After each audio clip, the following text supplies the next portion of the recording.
Steve McCurry is one of the most well-known photojournalists for his work photographing war-torn countries with a focus on Asia. He has some incredible collections from India, Nepal, and Indonesia. Most notably, his collection of Afghanistan includes a photo titled Afghan Girl, taken in 1984 during the Afghanistan Civil War. This photo went on to be used as the cover for National Geographic magazine. Mary Wakefield mentions in her article Savage Beauty that according to the Royal Geographic Society, Steve McCurry's Afghan Girl is the most recognized photo on the planet. But it wasn't easy for him to photograph a country at war. While McCurry was traveling in India, he met some refugees from Afghanistan who implored him to photograph what was going on in the country. In an interview with the UN Chronicle, McCurry recollects his first time traveling to Afghanistan. I walked with the refugees over the mountains into Afghanistan and spent nearly 3 weeks photographing life there. I was astonished to see so many villages that had been virtually destroyed with no inhabitants left to tell the tale. In order to escape the country with his film, he had to have the roles sewn into his clothing. The Afghanistan Civil War began in April of 1978, and conflict didn't end in the country until 1992, though some argue that the unrest has never really settled there since.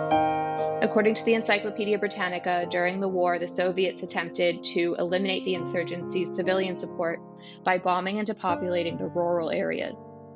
An official record was never kept of the number of deaths caused by the war, but civilian casualties were a large factor of this war. McCurry felt the work he was doing was important because, according to the UN Chronicle, his images capture the essence of human struggle and joy. One of McCurry's most notable quotes about photography is, "If you wait, people will forget your camera, and the soul will drift up into view." This technique can be seen in his photograph Father and Daughter at Home, taken in Kamdesh, Afghanistan in 1992. The concept that is so unique to photography is the ability to capture a moment. Steve McCurry liked to spend time with his subjects so that they would grow comfortable in his presence. This shows through in the photograph because the viewer can see the exhaustion on the father's face, as well as the tired eyes of the young girl. The father's brow is furrowed with concern, and the two are looking out an open doorway or window in anticipation. The photograph is filled with raw human emotion. This photo would fall under the category of intimate because the subjects are caught up in what they are doing, and it is as if the viewer is peering into their lives for a brief moment. McCurry was able to capture such an intimate moment by considering his distance between the subjects and the camera. Because the two are so close, the details are able to be a focal point of the photograph. The viewer is able to see the wrinkles on the father's face and the sleepiness in the girl's eyes. One of McCurry's goals was to convey the humanity of the war-torn country, and close-ups help keep the focus on the people and less on the surroundings.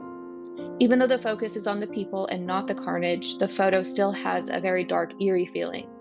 This is accomplished by the colors within the photograph. Most everything in the photo is dark: the wall, the man's sweater, the dark blue table, the gun sitting on top. This helps contrast the very light elements of the photo, like the girl's pink headscarf and the white handprints on the wall.